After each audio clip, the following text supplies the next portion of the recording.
How far is President Donald Trump willing to go in the desperate effort to protect himself and his power? A former Apprentice insider knows, and it's scary as hell. Trump has already repeatedly demonstrated that he is willing to sacrifice the lives of Americans in pursuit of his agenda. To keep his hold over red states, Trump has been seizing critical medical shipments to blue states while freely handing supplies to red states such as Florida and Arizona. He even refused a request for supplies from the Democratic governor of Colorado, only to approve a request from the state's vulnerable Republican senator instead.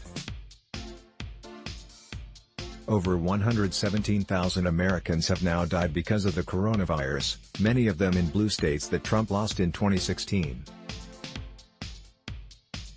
And now Trump is threatening to use military force against American citizens across the nation to put down mass protests against racial injustice and police brutality, even going so far as to inquire about using tanks and having peaceful protesters tear gassed so he could stage a photo op at a church. Reporters and voters are demanding answers, and the pressure is clearly getting to Trump, especially since he is losing to Joe Biden in the battleground states.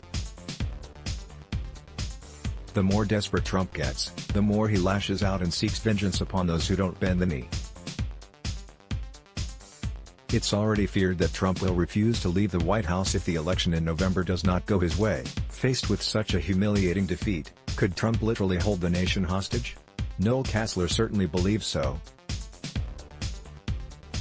Let's not forget that Trump has the nuclear codes. He has also suggested that his supporters would rise up in open and bloody revolt if he doesn't win.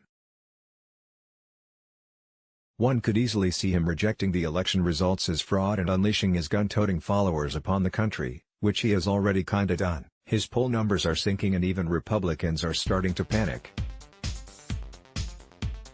And it would not take much for him to declare martial law and attempt to cancel the election. Trump knows that losing this election would almost certainly guarantee that he will be prosecuted for the crimes he committed while in office.